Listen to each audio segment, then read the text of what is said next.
Hello again, ladies and gentlemen, to another episode of We Should Talk. I am your host, Solaris, and in the channel here with us we have Mr. Senator. How you doing, Mr. Senator? I am doing awesome. How are you, Solaris? I am doing just fine. I heard you're having some trouble with your clunker over there, your car. Oh boy, oh boy. My blood pressure down. You got your tires on and everything? You no more blowing up the tires? Yeah, I got it all situated, thank the Lord. And this is the time to be thankful for the things we have. Thanksgiving is coming up very soon, so I'm going to be thankful and stay thankful Okay. for the time being. Well, I'm just thankful that you were able to make it home and have AAA, make sure that you were able to get home in this frigid, ridiculously cold Thanksgiving weather. Though not as cold as where you are, I hear. Yeah, not as cold it's as here. Pretty cold in this region, this area of the country that Solaris X lives in. I miss that state so much. For those of you who are unawares, Mr. Senator and Solaris are from originally the same state, but we will leave that for a different topic of discussion. Yes. Today, we are going to talk about politics and sexuality. That's right, we're going to talk about sex and politics, not the sex in terms of gender, but more about sexuality, sexual orientation, and politics. The subtitle we have here, Mr. Senator, is Cultural Strides, but still a political stigma. Now, Mr. Senator, what did you mean by that? So, I want to start this discussion by noting a very, probably not as well known story today, but it certainly was a huge deal back in the 60s. I want to note this story as an example of where we were in terms of talking about sexual orientation and its impact on the political world and where we are today, and as sort of a compare lay sort of a foundation for this conversation. So I want to start with the story of Walter Jenkins. And most people are not going to be familiar with Walter Jenkins, but he was a aide for Lyndon Johnson in the 1960s. Had been an aide for Johnson going back into when Johnson was the Senate Majority Leader. Walter Jenkins was gay. And in 1964, during the presidential campaign, and this whole story is coming from probably one of my favorite books of all time. It's called All the Way with LBJ by Dr. Robert Johnson. He's a historian. This story of Walter Jenkins in 1964 is basically a story that we are pretty familiar with generically, and that is that a political figure, or someone who's close political figure, is arrested for indecent, back then, what you would call indecent acts. He was arrested at the YMCA for engaging in homosexual activity. And not unlike the Larry Craig situation, he was arrested, he was fined, he went back to his normal life without acknowledging it, without telling his boss. And then it came out a little later with some other investigations going on, some general investigations into the Johnson White House. The story of Walter Jenkins is significant in that Walter Jenkins was, like I said, he was a top aide for Lyndon Johnson. And when this story got out, Walter Jenkins was destroyed. His career was destroyed. As a person, he lost his livelihood. He lost his reputation. The media were back then, I don't know if you ever seen the old documentary called The Homosexuals or something rather like that. The media had a very sort of, it was a bad view of homosexual men, not unlike greater society. And Walter Jenkins was used as a symbol of immorality and indecency in the 1964 campaign in the later months. And basically this guy was ruined, all because he was arrested for engaging in, and I don't know the actual act that he was engaging in, but he was gay. Let's just leave it there. Yeah. And fast forward, and I'm going to point out that in the day, homosexuality, being gay in government wasn't just about the sort of the immorality piece of it. Widely believed in the time when Americans were afraid of the Soviet dominance, of the Red Scare. You can't be serious. They were afraid that Soviet agents would would use these gay liaisons as material for blackmail. So you often saw there was an undersecretary in the 40s who was outed by a senator who threatened to have an investigation into the administration. In the 50s, Eisenhower had appointed someone who was also suspected to be gay, and that was a problem. And it was all under sort of this pretense of it's national security. We have to protect national security. Now, we've come a long ways from that, Solaris. Yes. But the story of Walter Jenkins is important as a contrast piece to where we are today. And that's where I wanted to sort of lay the foundation. Because I don't think that we would react quite like they did in '64 to the story of Jenkins.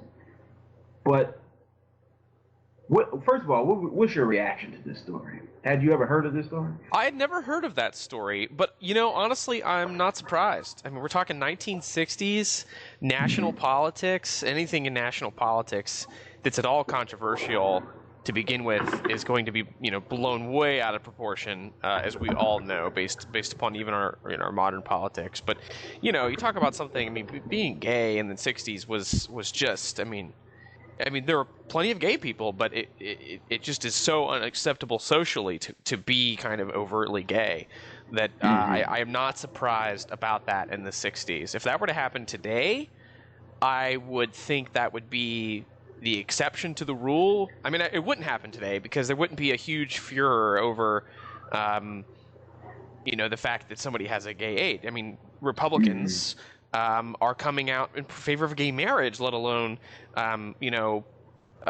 being okay with having gay aids. We have definitely come a long way, but I will say that that is not very surprising given 1968 standards. And that documentary, just to clarify, is CBS Reports The Homosexuals. It was a documentary that was hosted or anchored by Mike Wallace, and you can YouTube this documentary just to see how homosexuality was depicted in the late 1960s. And also, as sort of another depiction of homosexuality in politics in the 1960s, one of my all-time favorite films is a film called Advice and Consent, and it's about the United States Senate. It was directed by Otto Preminger and starring Charles Lawton, Henry Fonda, so it was a major Hollywood production. And in this film, one of the subplots of the film was that a United States senator engaged in war in World War II. It was to come out, and in the end of the film, he ends up committing suicide as a result of all of this. And the same sort of fiction that exists in this documentary and what we generally would assume, like you said, Solaris, about the 1960s, was in this film. And it's actually pretty controversial because of a particular scene when this senator goes into a gay bar in New York City. And it is everything that it is the heteronormative view on homosexuals in the 1960s as predatory men in this sort of dark, perverted environment where they're looking to, take something from you. I don't know, virginity. I have no idea, but it is the quintessential view for that period. It's an excellent movie. Besides that, but that's just another depiction. And today we have a little different view of homosexuality.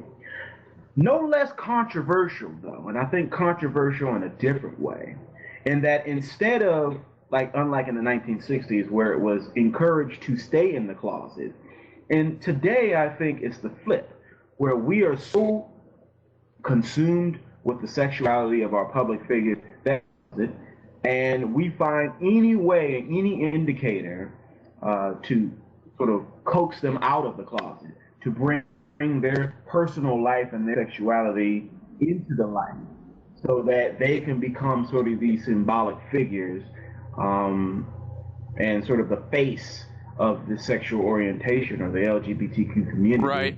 at large. And it's so different now, but it's still, I don't know, what do you think? I still feel like there's something wrong with it. We're losing there a little bit, Mr. Senator. I gotta say, I think this brings up a really interesting topic that you brought up in our kind of pre-show discussions. That there was Cory Booker, who was running for senator in New Jersey. Same place as Chris Christie, right? A bunch of politics going on in New Jersey these days. And Cory Booker, he doesn't have a wife. And there are a number of people who started kind of doing these rumors and kind of, I don't know about push polling or anything, but there's the rumors started saying, hey, is he gay? Is he gay? Maybe he's gay. And some people came out and said, hey, are you gay? And Cory Booker basically said, so what if I was? I'm not going to tell you either way because it doesn't matter. And if I were to say I'm not gay, it would basically me trying to say that it's like something somehow wrong being gay. Like, it doesn't matter, and so I don't care, and you're not really going to know. And there are all these people who later on said, yeah, I've seen him with women, I've seen him date women, he definitely is not gay. These of course, these statements being said by people who would be credible on issues of being gay because they were gay, which is silly. The whole thing is silly, right? And but you're right, because all of a sudden, everybody has to know, is Cory Booker gay? Right. And of course, the question then really becomes, why do we care so much? If even in a state like New Jersey, which is a very socially liberal state, which my understanding, maybe I'm wrong, is gay marriage is legal in New Jersey, is it not? Gay marriage is legal in New Jersey, but I don't know. I might have to push back a little bit on this idea that New Jersey is socially liberal. I think New Jersey is blue-collar liberal, but it's heavily Catholic. And I don't know. I just don't know if there was a ballot measure, because it didn't pass by ballot. It passed by, I believe the courts decided that this is something that needed to happen. So I don't know, but I don't know how socially liberal. Well, that New Jersey certainly. I'm sorry, you're breaking up a little bit. Certainly, socially liberal relative to, say, the nation's midsection. Certainly, Indeed. socially. Say that again. I said, indeed, you're right on that. Right. I mean, you're talking about the very presence of you. And by the way, I think this is a really great opportunity to sit back for a second and just ask, why is it? How have we gone from 1968 to even discussing being gay is being, just so taboo? You can't even talk about it. To, in some cases, there are some people who argue it'd be beneficial for Cory Booker to be gay. You've heard a lot of liberal groups saying, "Oh, well, we might be more likely to give him money because he represents the gay cause and all this other stuff." And there are liberals and gay rights groups that would be very active. And you got other people who would say, "Yeah, but he might lose conservative support." There's actually another example of this. There's the congressman in Maine who was running for governor, and I think is like 6-term congressman, something like that. And Mike Michaud. Yeah, that sounds right. So he was congressman for a long time, and nobody seemed to care about his sexuality. Nobody really asked him about it. And after 6 terms, now there's push polling and there's rumors, and he finally has to say, and he came out as gay, and he didn't even tell his own mother about this until right before the press release hit the polls. Wow. And so this is or hit the polls, hit the airways, and so this is amazing to me. And I go back and I look at just if you look at, I looked at Gallup polling here. I've got it pulled up in front of me on the question of, do you think marriages between same-sex couples should or should not be recognized by law as valid with the same rights as traditional marriages? And it doesn't go back to 1968, but we don't need to go back to 1968 to see just how far we have come in the past few years. This poll goes back to 1996, and in that 1996, March of 1996, only 27% of Americans said that gay marriage should be valid, legally recognized. 68% said it should not be valid, should not be recognized. Now, you go to today, and the numbers, the exact opposite. You've got, or not the exact opposite, but pretty close. You've got 54% say that it should be valid, and 43% say it should not be valid. You go back to just 1 year, it's one point less in the polls to 53%. 1 year before that, 48%. 1 year before that, 2010, you're down to 44%, 40, 46, 42, 39. You get the picture. I mean, this is a dramatic change just in the past few years. And so I think what's happening is the issue of whether or not somebody is gay matters nationally, politically. It seems to be either a cause célèbre for people who want gay rights to be a national movement, or also it seems to irk a lot of people who are more, I'd say, culturally conservative, who are, people who think of gay marriage as something that shouldn't happen, something that should be, I guess, illegal, or not at least not legal. In fact, there's another pollster out there who's been saying that the opposition to gay marriage is understated. And in fact, if you go back and look at all the polling results and exit polls over the past few years, that the polling has actually been 5 to 7 points higher for people opposed to gay marriage. And of course, they're attributing this to the classic I guess cultural disapproval bias, or whatever they call it, where you poll somebody and you ask them to their face, are you racist? And of course the answer is no, I'm not racist. I just don't think blacks are equal. What? What? No. That means you're racist, right? Right? It's like, that's one of these things where they behind this, in front of somebody else, they know it's bad to be racist. They know it's bad to be sexist, and they know it's bad to be at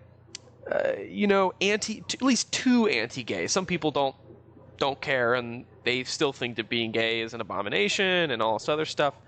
But it's like, now you've got these national polls, you've got these political figures, you've got this national movement, Supreme Court cases, everything's in the news, and you've got people out there who want to know. They feel like it's their right to know, gosh darn it. We need to know, are you gay? Because it matters to us, For some reason, it seems to matter politically. It's interesting, you go back to 1996, and I'm just sort of mapped out on my paper here. In 96, we got the Defense of Marriage Act. In 2004, we got a large number of states from 2004 through 2008. We got a large number of states that passed marriage amendments, and we also had the proposal for a federal marriage amendment, or a change to the Constitution to make marriage between one man and one woman. And here in 2013, we have more states than ever that have legalized marriage between that have legalized secular marriage equality, including states that have marriage equality. Say that again, there, Mr. Senator. I said, including states that have the people have actually voted to make secular marriage equality possible. And that's significant, and that no longer are the courts making the decision or the state legislatures making the decision. Now you have majorities of people making the decision in this case. And I think what's significant in sort of this evolution on the issue of secular marriage equality. And I say that very deliberately when I say secular marriage equality. Yeah, what do you mean by I that? think too often we conflate spiritual or religious marriage and federal governmental recognition of a union between two people. And Yeah. I think what happens is gay people, members of the LGBTQ community, are not asking for religious spiritual approval. They're not asking that churches be forced to marry two men and two women. They're asking for governmental civil recognition on the same plane as heterosexual relationships. Governmental civil is secular. Secular marriage equality, not generically marriage equality, not religious marriage equality, not spiritual marriage equality, secular marriage equality. And I wish people would stop conflating the two because they're two different things and we're asking for one of the two. And I think what happened is over these years from 1996, one variable that that has existed, that has contributed, and what I would argue has contributed immensely to the evolution on this issue and on views on homosexuality in general, where we go from depictions of the homosexuals in CBS reports in 1968 onward to depictions of a healthy family in a healthy gay couple in Modern Family, if you will, Yeah. as an example. That is the coming out process.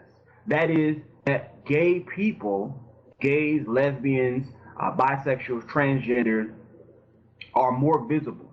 That people have come out, that they have acknowledged who they are, that they have not apologized for it, that they're living openly, and that people are now being affected by because they're by members of the LGBT community. They either work with them, they either have them in their families, they're your sons Rob and their daughters, Portman. they're their brothers, they're sisters.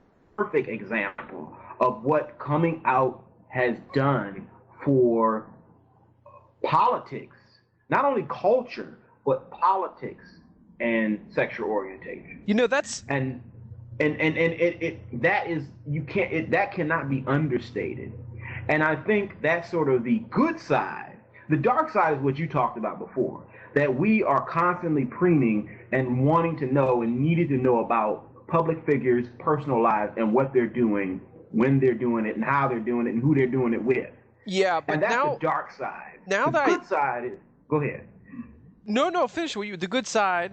The good side is that when public figures do come out, and we don't need to know all of everything, but when they do come out and say, yeah, I'm gay, and yeah, I'm running for this office, and I want you to vote for me because I'm qualified, because I have good ideas that will move forward the constituency, that will serve this constituency, and I just so happen to be gay. This is what Tammy Baldwin did, and she got elected to the United States Senate. And she had been out for a long time Yeah, but what as a state? congresswoman. What state?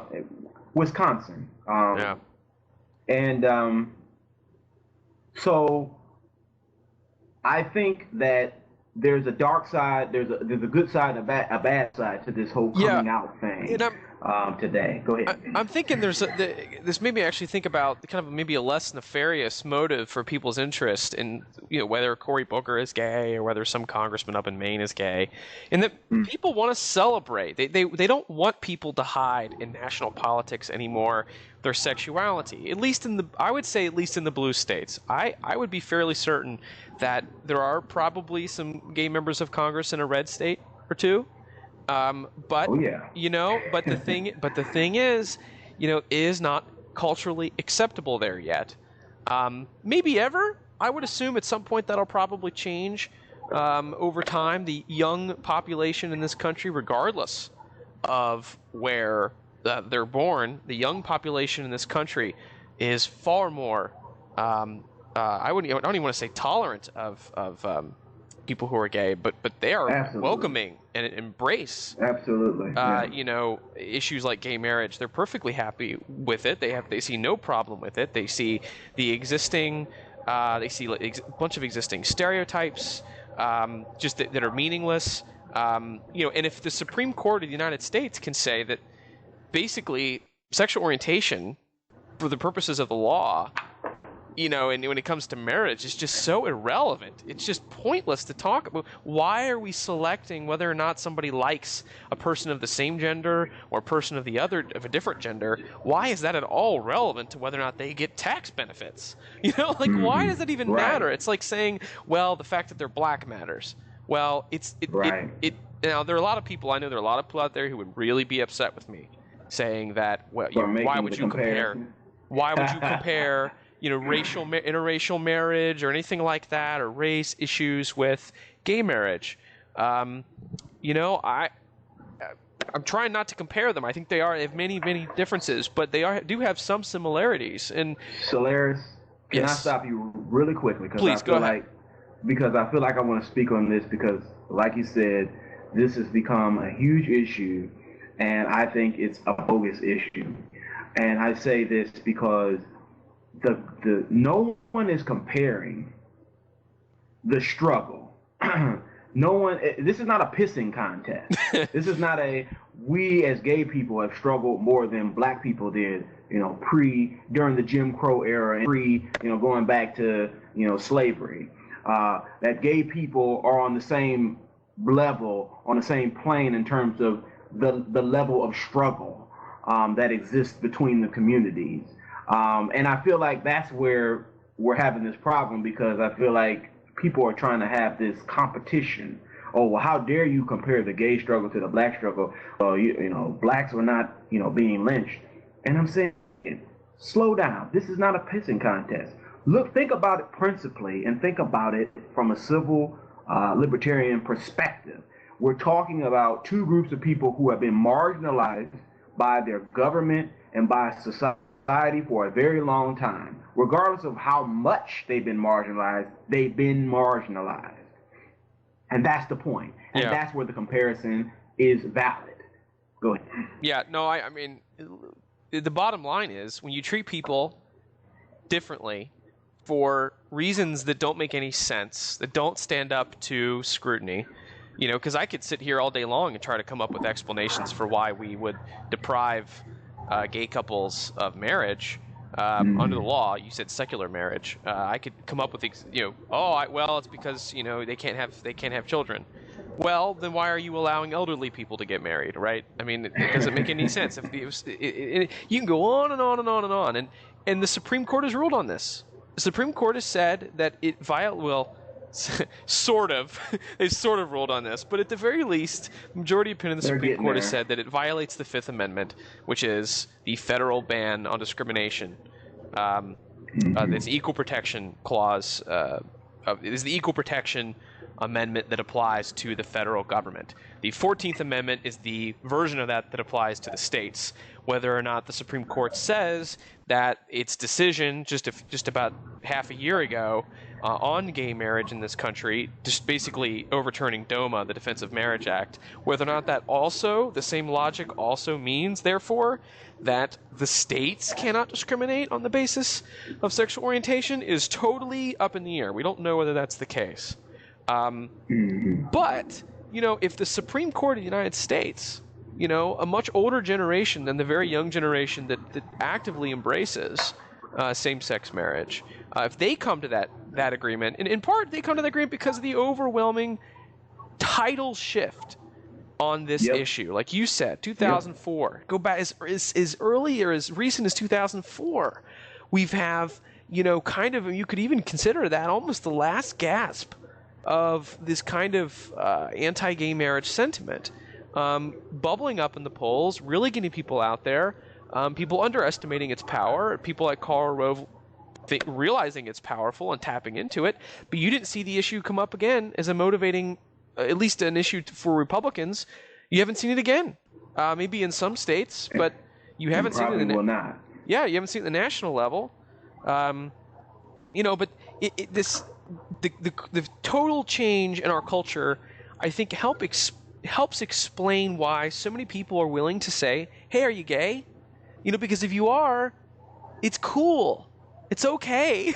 you know, you don't have to hide it. I mean, no politician in today's day and age, at least one that is in a state that is socially liberal or at least moderate, should have to fear their own sexual orientation. But they shouldn't have to fear that. They should be able to come out and say, "Hey, you know what? I am gay," and it doesn't freaking matter. Like, it's irrelevant. If it might be relevant, and that it's.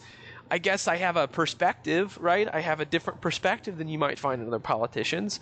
But for most of the politicians, what they want to do, I think, is they want to say, "Yeah, I'm gay, and it doesn't matter. Vote for me for other reasons." But there's still that interest, and people want to make sure. They want to make sure, Mr. Senator, that if there are gay politicians out there, especially in blue states, that they don't hide it, that they come out, that they're proud of who they are, that they tell everybody who they are, and they still get elected, despite the fact that they came out. And this is, I think, an important point. I think there are two reasons why gay politicians, the ones that haven't come out.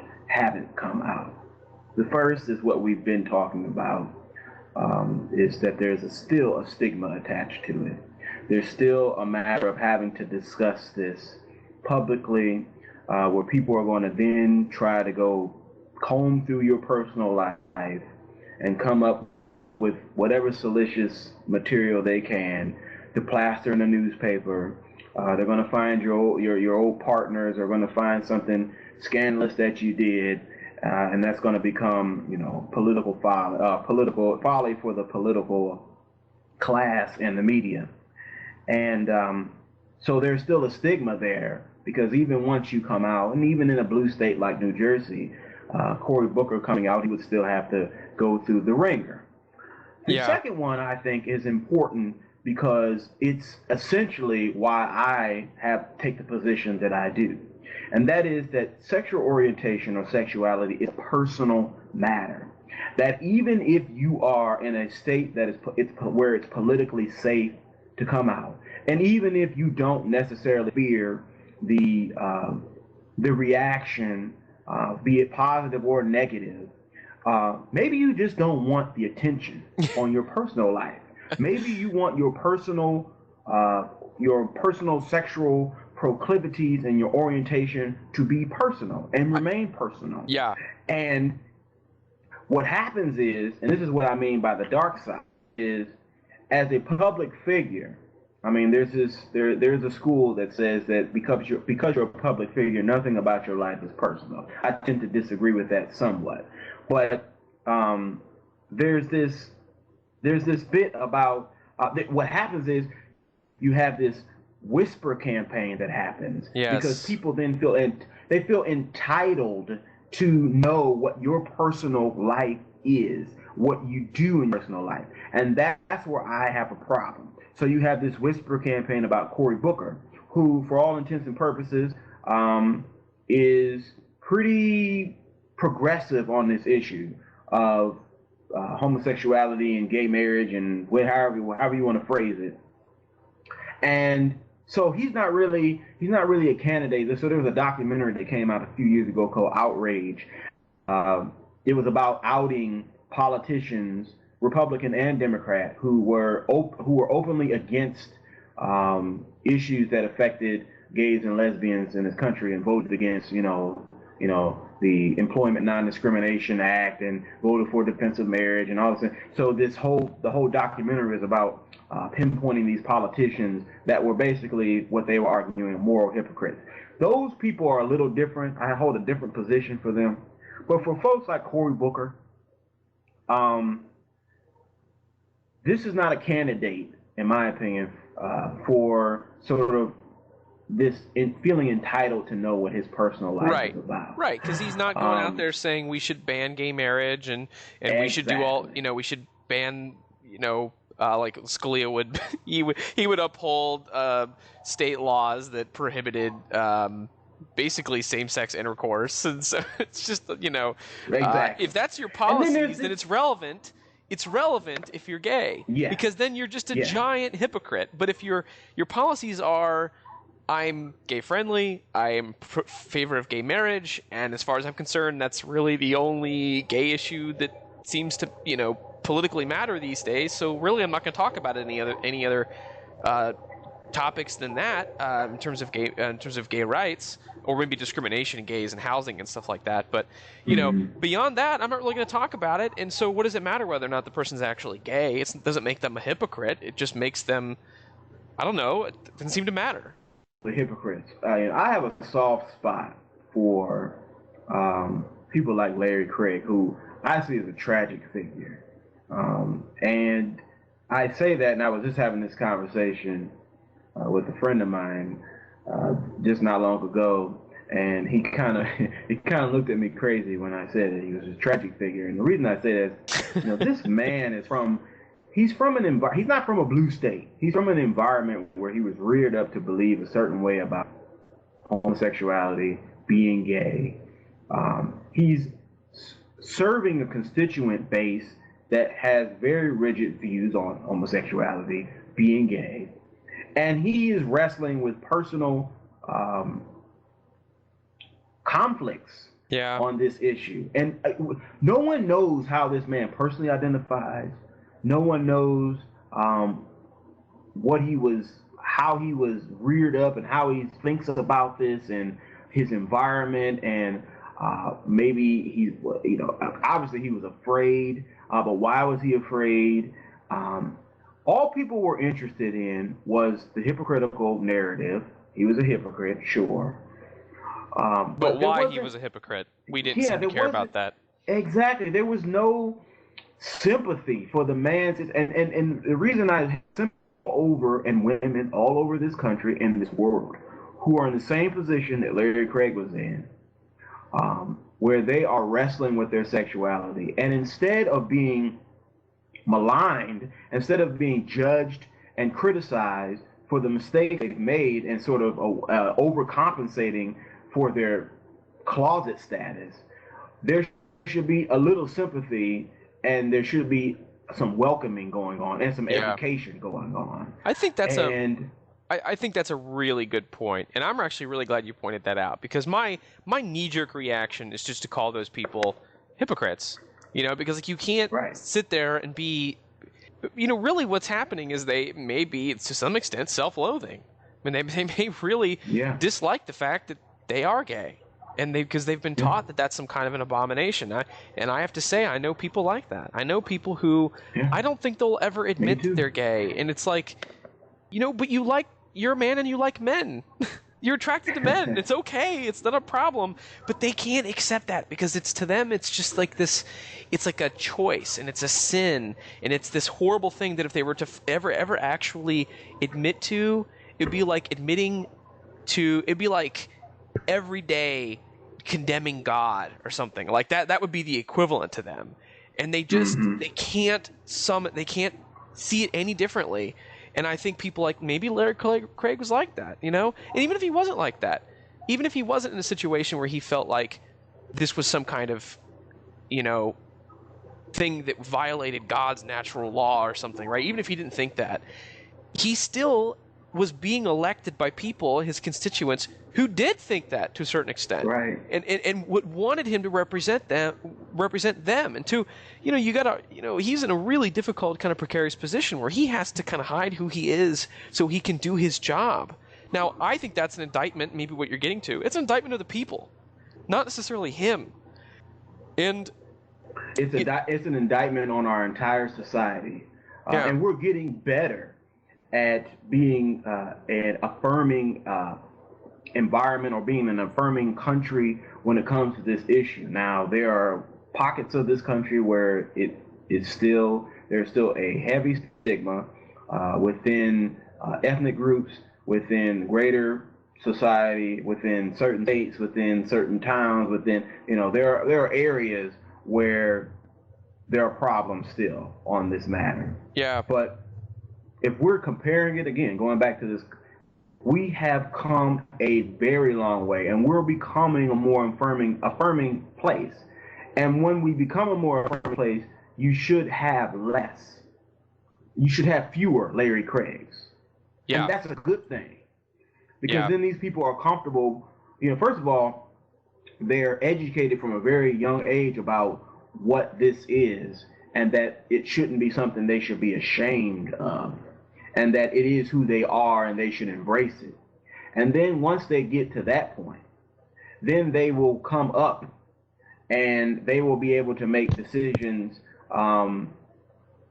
for themselves, and they will be able to be a part of the political process and be honest with constituents and with themselves. And you won't have a situation like this. Unfortunately, we're not there yet, but that's sort of that's the goal when it comes to this issue. If we can, and this isn't perfect, and we already talked about some of the reasons why, but if you were to look at a similar time period, if you were to say that people's views on interracial marriage are somewhat similar to people's views on gay marriage, because many of the arguments people used to say gay marriage was inappropriate were used for many, many, many years to say that interracial marriage is inappropriate. It's unnatural. Indeed. It's just not. It's gross, or just all the weird stuff people come up with. Now, if I go back and I look at the Gallup poll and I try to find a time when it was similar, the polling was similar for interracial marriage as it is now for gay marriage. I have to go back to, and this might be shocking to you. I only have to go back to 1994. It is not shocking to me. In 1994, only 48% of Americans approved of interracial marriage. Right now, that's pretty close to where we are now. That's actually a little closer to where we were a few years ago when it comes to gay marriage. But in 1997, 3 years after that, it jumped to 64%. And then after that, it jumped in 2003 to 73%, and today we are up to 87%. So from 1994 to 2013, about 20 years, we're talking about a doubling from 48% to 87% approval rating for interracial marriage. And, I'm looking at the polling of same-sex marriage, and it's not too different. It looks to be going in the exact same direction. And if this is one of those social issues, like interracial marriage, then I would suspect that maybe in 20 years we're going to be talking about the next thing, comparing it to the day when gay marriage was such a controversial hot topic. And they will be saying, oh my gosh, can you remember in 2013? That wasn't that long ago. And can you believe that only 54% of people actually approved of gay marriage? And that's, that's one of the reasons why, in terms of politics, this is a really tough issue for people in purple states and red states, because the politics on this is moving fast. And you don't want to be behind the curve on something like this. You want to be ahead of the curve, but not too far ahead of the curve. And so you have somebody like, I actually think in terms of a bellwether, Rob Portman in Ohio coming out in favor of gay marriage because his own, I think it's his son that came out to him as being gay. Those kinds of stories, and the senator of a state like Ohio, if he can come out as being in favor of gay marriage, then I would not be surprised if we find that moderate Republicans start coming out across the country as being in favor of gay marriage, although there's not a lot of moderate Republicans. Portman's probably one of the few. But then we also see state officials in cities, and even in red states. You'll see officials in cities approve of gay marriage. You'll see local ballot measures. You'll see all kinds of things like that. And I would think that as the media markets, from the states that are bluer, I suppose, kind of filter into the media markets, filter into those states where that are red, I'm thinking that this is going to start changing even some of the reddest parts typically read parts. And I wonder whether, in 2013, interracial marriage is not a political issue. It's not a partisan issue. Whether or not in, 20 years from now, in 2030, whether or not this won't be a Republican issue, this won't be a Democratic issue. It'll just be kind of a open and closed case. Back in the day, we used to not believe this, but now even Republicans and Democrats are all on the same page about this. And I think I'm glad you brought up interracial marriage, because I have to speak on this, because I think interracial marriage, while the polls indicate that most Americans would approve of it, I still think there's a stigma attached to interracial marriage. Oh, yeah. Yeah. I still think it may not be a partisan issue or a political issue. In some places it probably would be still, but overwhelmingly not. But it is an issue. Yeah. Because it's still sort of abnormal. It's not necessarily what we see on an everyday basis, to see a white man with a black woman or a black woman with a white man taking elective office as a couple, So it's still an issue. Yeah. Well, I mean, today and in 20 years, and secular marriage or gay marriage today, is that interracial marriage is fully recognized under the law. A white man and a black man, white man and a black woman can get married and be fully recognized and have the same benefits that two white people would have.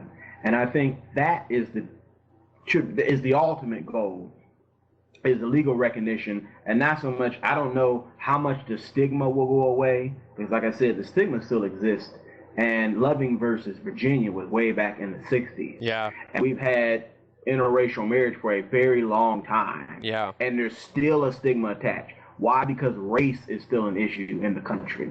As will sexuality still be an issue in the country in 20 years.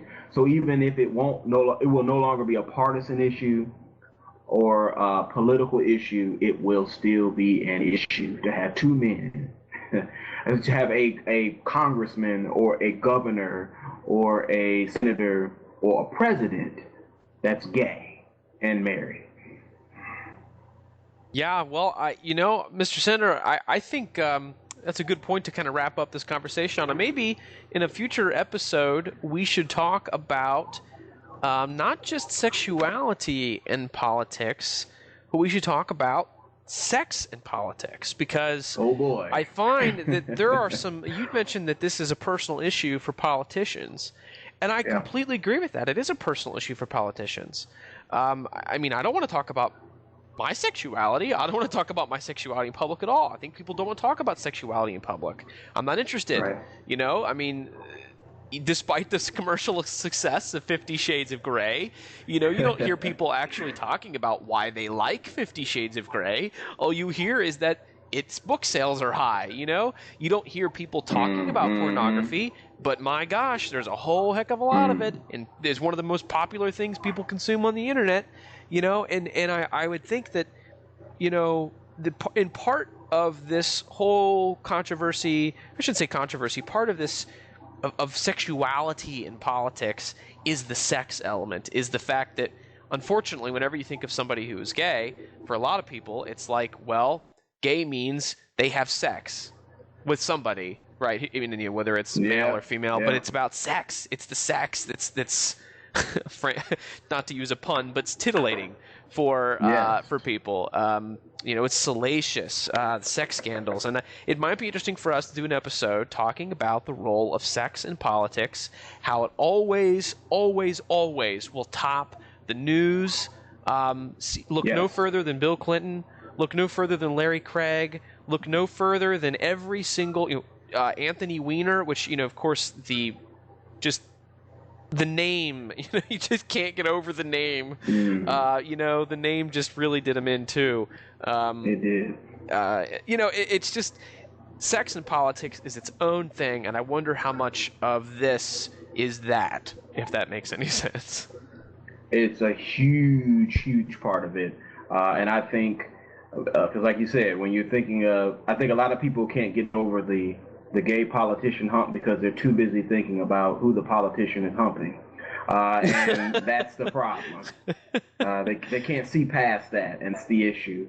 And that will be, it won't be corrected in the political arena. It will be corrected in greater society.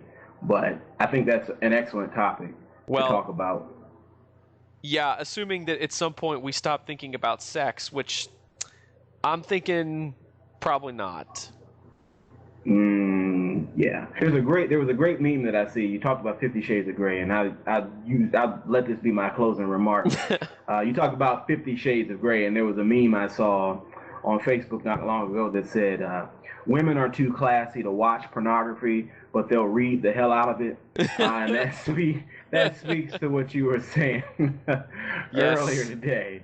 Well, no one talked about why they like 50 Shades of Grey, but okay, we know why. Exactly. And we know why they'll go watch the movie when it comes out in a few years, within the next few years. Well, Mr. Senator, I did not dream that we would end this conversation on the topic of 50 Shades of Grey, but we have. What are you going to do? And, I have to put that in a little tag for this episode, so all of our fans out there at 50 Shades of Grey will be able to click over here and find us. So that's clever. all. Very clever, Solaris. Yes, all right, well, that's all for us on this episode of We Should Talk. I am Solaris. I am Mr. Senator. Mr. Senator, it was great having you today and great having everybody else with us. Have a great day, everybody.